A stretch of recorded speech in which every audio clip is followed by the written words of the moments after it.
CIO आलोक अग्रवाल जुड़े हैं हमारे साथ, उनसे बात करेंगे। आलोक, गुड मॉर्निंग। शुक्रिया CNBC आवाज़ के साथ जुड़ने के लिए। ये मार्केट काफ़ी टफ रहा है, एक रेंज है और उस रेंज में ही काफ़ी समय से हम ट्रेड कर रहे हैं और बहुत कुछ डिपेंड करता है कि US ईरान वॉर में क्या अपडेट आती हैं। तो ऐसे में लार्जर पिक्चर क्या है आपके हिसाब से मार्केट की देखकर इस समय मार्केट को? हाय अनुज, गुड मॉर्निंग। जैसा कि आपने कहा कि वेस्ट एशिया वॉर स्पेशली उसका जो इम्पैक्ट क्रूड ऑयल पे पड़ता है, उससे हमारे ओवरऑल मैक्रो फाइनेंसेस काफी हद तक इम्पैक्टेड होते हैं। हमने देखा था in the month of March जब $70 का क्रूड $120 तक चला गया, और अभी हाल ही में हमने जुलाई में $71 भी देखे और 100 के ऊपर भी देखा। तो इससे हमारे माइक्रो फाइनेंसेस पे जो इम्पैक्ट होता है, जिसकी वजह से रुपी भी इम्पैक्टेड हो जाती है, उससे ग्रोथ रेट पे जरूर इम्पैक्ट आता है। हालांकि अगर मैं रिजल्ट सीजन पे फोकस करूं और लास्ट सेवरल क्वार्टर्स को भी देखूं, तो भले ही लार्ज कैप जो निफ्टी ओरिएंटेड कंपनीज हैं उनमें भले ही ग्रोथ नहीं आ रही थी, पिछले 8 क्वार्टर से वो डबल डिजिट ग्रोथ के लिए भी स्ट्रगल कर रहे हैं, लेकिन ब्रॉडर मार्केट्स में ग्रोथ काफी अच्छी है। इस क्वार्टर में भी लगभग आधी कंपनीज के रिजल्ट्स आ चुके हैं 40% प्लस के।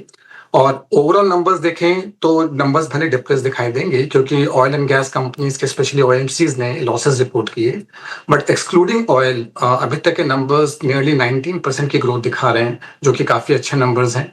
और वही ट्रेंड जो पिछले कुछ क्वार्टर्स में हमें देखने को मिला कि ब्रॉडर मार्केट्स में ग्रोथ रेट काफी बेटर थी। इस 19% में भी जो निफ्टी कंपनीज हैं उन्होंने 11% की ही ग्रोथ दी है, लेकिन broader markets mid and small cap segment में काफी बेटर ग्रोथ रेट आई है, जो कि हम मार्केट्स में भी देख रहे हैं। क्योंकि मार्च के बॉटम से mid small caps, micro caps काफी हद तक रिकवर किए, काफी हद तक बाउंस बैक किए। कुछ एक इंडाइसेस ने ऑल टाइम हाई भी बनाए, लेकिन लार्जर इंडाइसेस मूव नहीं कर पा रहे। उसका मेन रीजन FI का सेलिंग तो है, लेकिन ग्रोथ रेट्स भी कोई खास अच्छे नहीं है।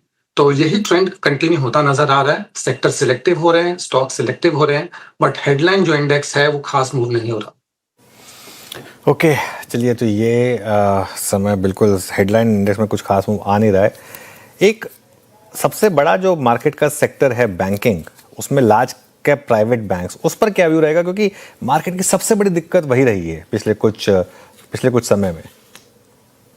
एब्सोल्युटली अनुज, एक चीज जरूर अच्छी हुई है इनमें कि इनके क्रेडिट ग्रोथ नंबर्स काफी बेटर होने लगे।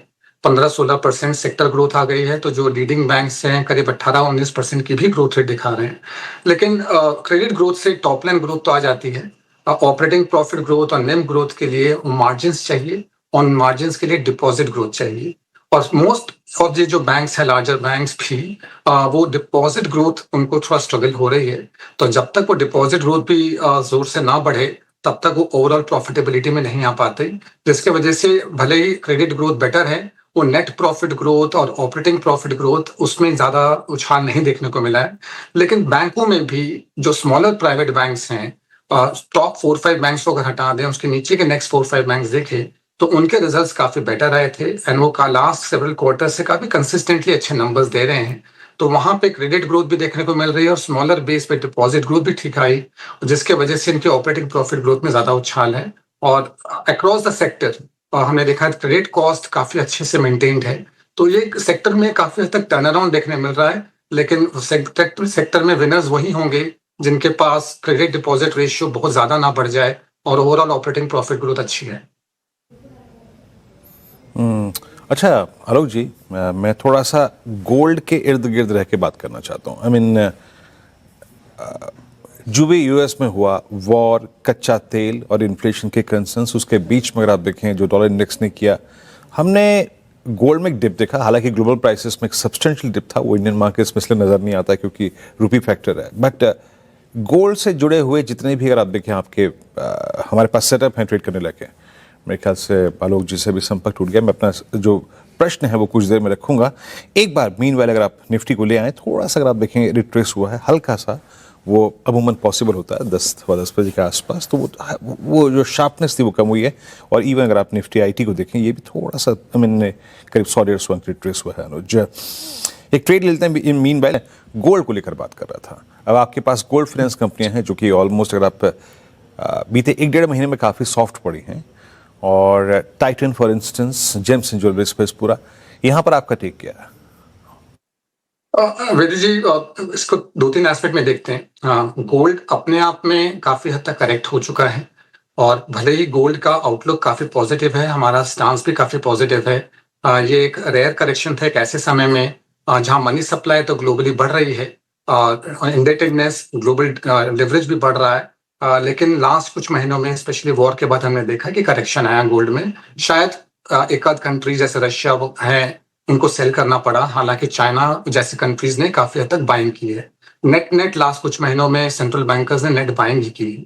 लेकिन जैसा आपने गोल्ड फाइनेंस कंपनीज के बारे में कहा, इसमें दो इंपॉर्टेंट फैक्टर्स होते हैं। सबसे पहले गोल्ड प्राइसेस नीचे आने से इनका टोटल एड्रेसेबल मार्केट जो है वो थोड़ा कम हो जाता है। हालांकि गोल्ड का व्यू पॉजिटिव होने की वजह से वो मार्केट तो रिगेन हो सकता है, लेकिन इस सेगमेंट में बैंक्स भी काफी हद तक एक्टिव हो चुके हैं और अदर एनबीएफसीज भी इसमें अपने मार्केट शेयर गेन करने की ताक में है, जिसके वजह से मार्जिन्स अंडर प्रेशर रह सकते हैं।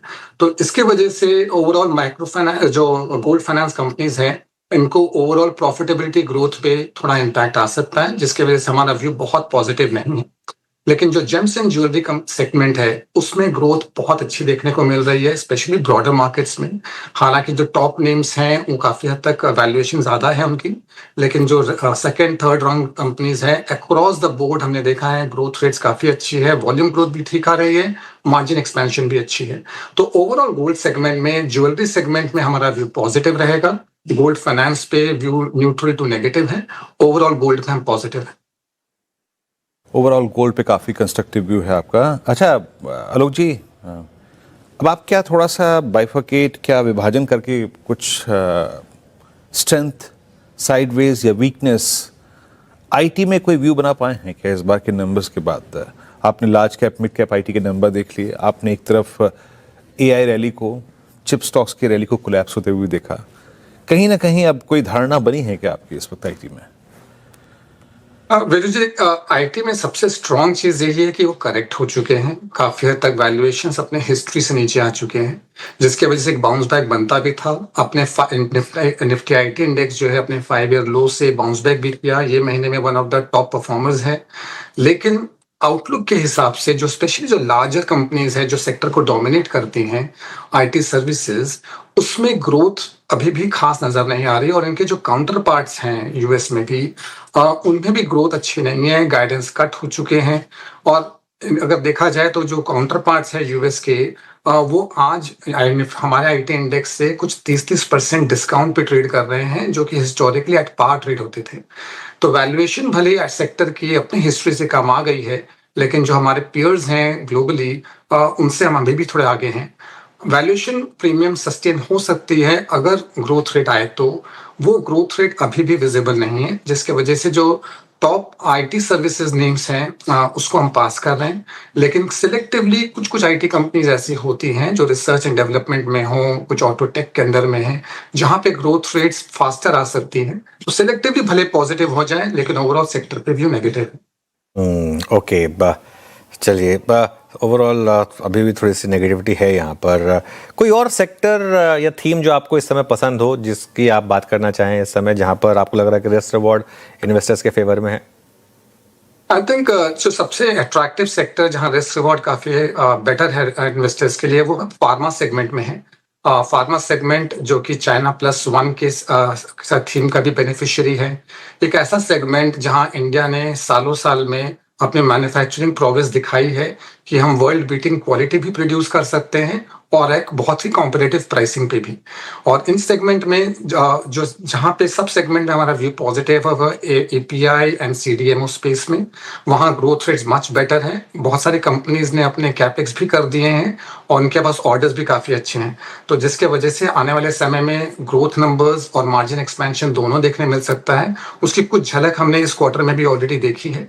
तो ओवरऑल फार्मा सेक्टर में रिस्क रिवॉर्ड काफी अट्रैक्टिव लगता है। कुछ सेक्टर्स ऐसे हैं जो ऑलरेडी कुछ क्वार्टर से अच्छा करते आए हैं और आगे भी अच्छा लग रहा है, वो है पावर सेगमेंट, डिफेंस सेक्टर, क्योंकि इनमें ओवरऑल पावर की रिक्वायरमेंट ज्यादा होने की वजह से, प्लस जो एआई का प्ले डेटा सेंटर्स के थ्रू है, वहां पे भी जो पावर इक्विपमेंट्स की रिक्वायरमेंट है, तो होल वैल्यू चेन में काफी विनर्स मौजूद हैं, पावर जनरेशन से लेके इक्विपमेंट से लेके ट्रांसमिशन तक।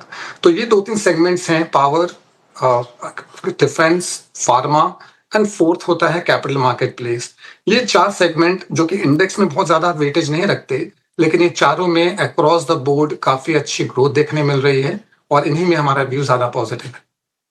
ऑलराइट आलोक जी, बहुत बहुत शुक्रिया आज हमारे साथ जुड़ने के लिए और अपना समय देने के लिए हमें।